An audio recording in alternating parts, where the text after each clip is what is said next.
It's not how we rule, it's how we serve. Hello, friends. Believe all is well with all of us, especially now that a lot of countries are slowly coming out of lockdown. What a sense of relief, huh? That's what we all wanted, right? Life returning to normality. All right then, for our today's learning, let us turn our attention to the Gospel of Mark, chapter 10, verse 43, 44, and 45. Mark, chapter 10, verse 43. Let's read it together, shall we? But among you, it will be different. Whoever wants to be a leader among you must be your servant. Verse 44. And whoever wants to be first among you must be the slave of everyone else. Verse 45. For even the Son of Man came not to be served, but to serve others and to give his life as a ransom for many. Just look at verse 43 again, friends. But among you it will be different. Whoever wants to be a leader among you must be your servant. Beautiful teaching, extremely humbling, loving, kind, and compassionate words by Christ. In fact, the whole foundation of Christianity is laid on this one principle, single mission, love and service to others. Missionaries, the real missionaries all over the world, they work on this single principle. And perhaps one of the reasons why Christianity has spread more than any other religions is due to this one single mission: love and serve others. All right, let's enter the words now. Jesus is saying, if you want to be a leader, first you must be a servant. If you want to be first, then be a slave, be the last. Look closely and please pay attention to the words, friends. He said, if you want. If you want. It's a want. It's not a need. It's just a want or a desire. And he's addressing our wants and desires.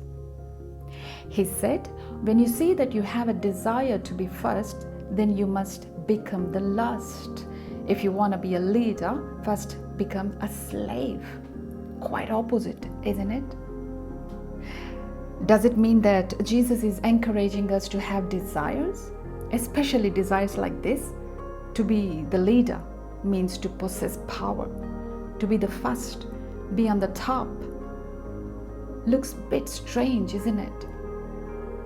Now, please don't get mixed up with that desire you have to play your best and get a medal or a trophy or get some promotion in your workplace and etc. It's not that. Just hang in with me for next few minutes. Pay attention and we will together understand this whole saying here. And these are not just compassionate or humbling words, my friends. Here, Jesus is actually giving us a formula to solve the problem of our humanly wants and desires when they arise. Now, Jesus sacrificed his own life for the whole humanity, and he served even the sinners. All he taught was to love, to be humble, simple, to forgive, to be kind, to give, and to be compassionate. So he is not endorsing or encouraging the desires of our human mind. He is simply teaching us an unfailing way of addressing these desires because he understands. Humans we are, and we do develop wants and desires in life. That's common, and that happens. Get this, friends. He said, if you want to be leader, first you must be a slave. He is showing a way here.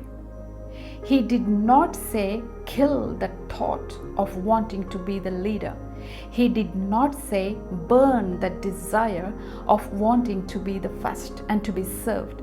He is simply saying or showing a way here, and to understand that way, we must first understand what is a want, what is a desire.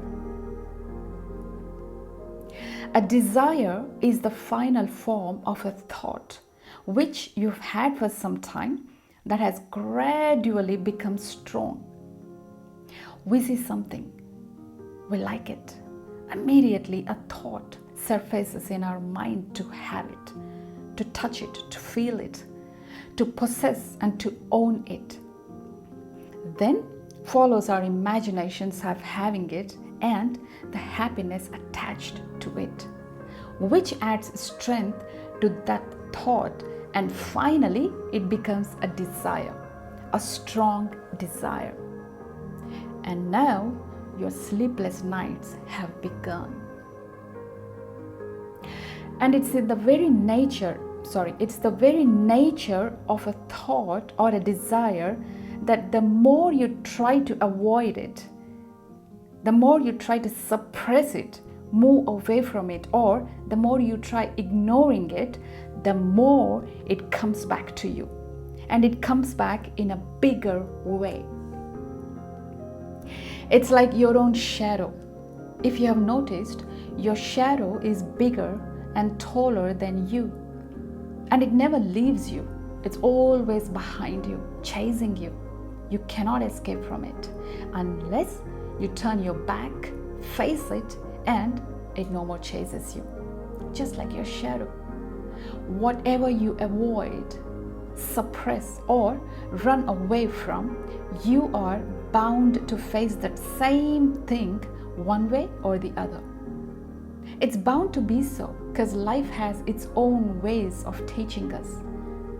Suppression is not the way. Addressing is. And addressing it with full awareness. That's the way. Address it with full awareness. That's the key. You want to be the leader, first be a slave. To put it simply, it means see the other side. Move to the other side of what you want to be. That means move to the polarities and watch carefully what happens now. But before moving to the other side, my friends, the idea of polarities has to be understood in a right manner. Polarities doesn't mean that they are opposite.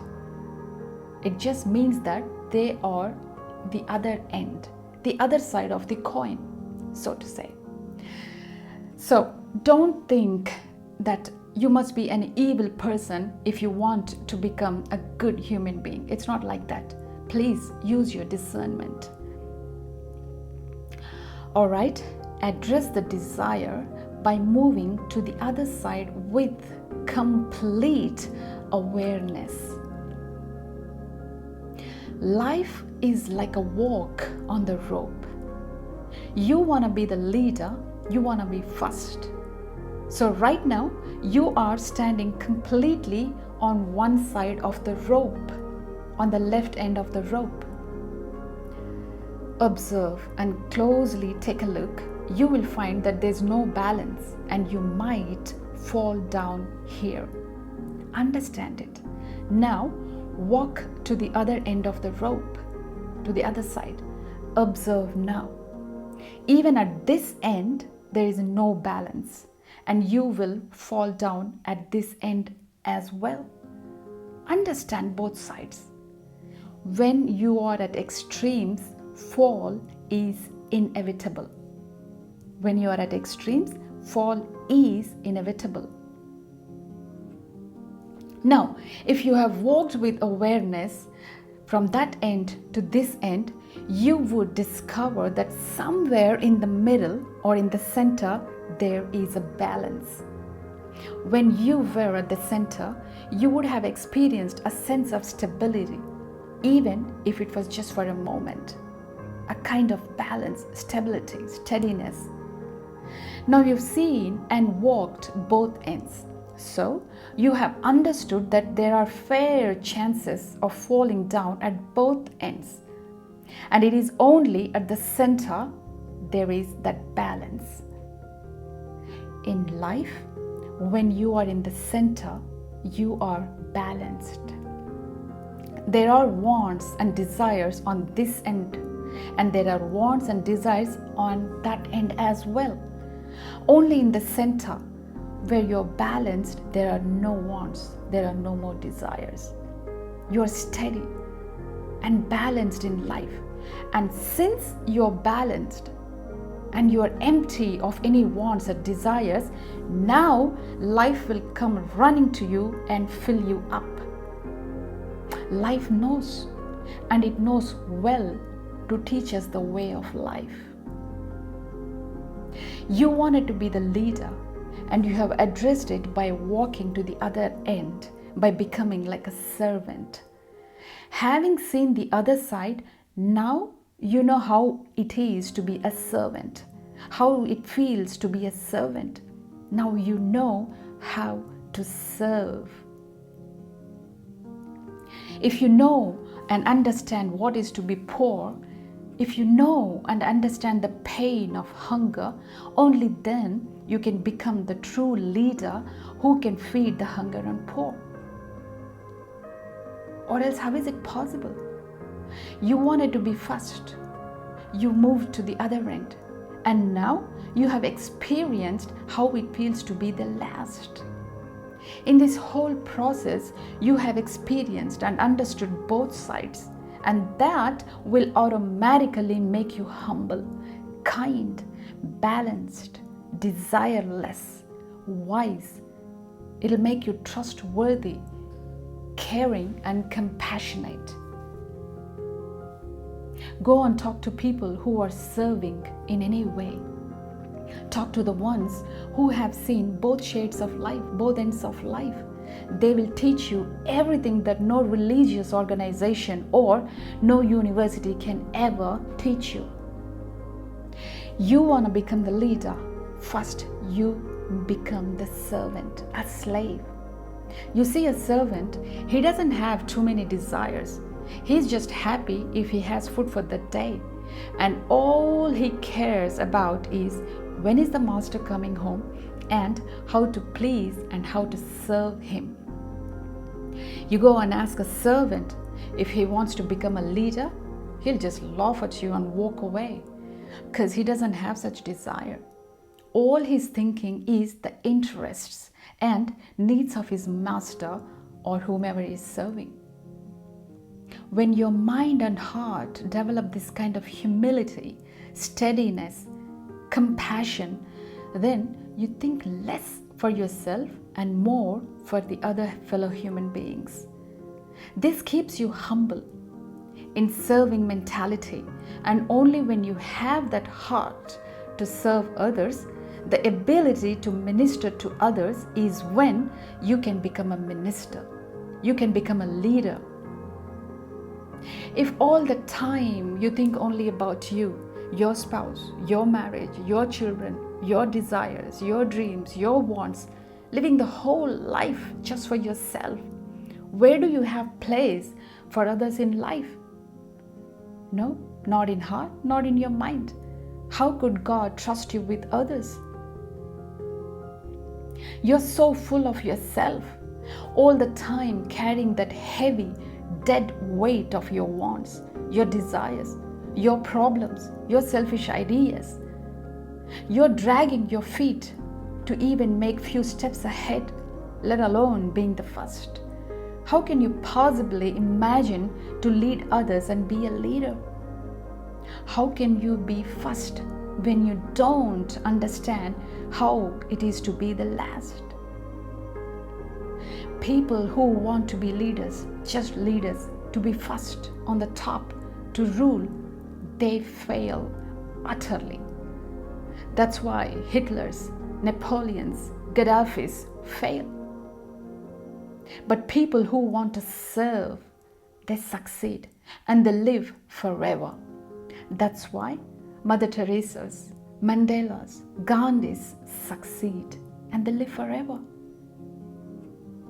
Drop yourself, lift others, and in doing that, you will be lifted up.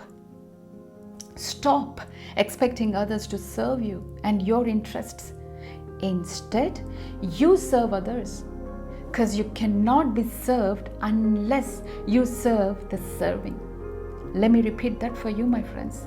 You cannot be served unless you serve the serving. God bless.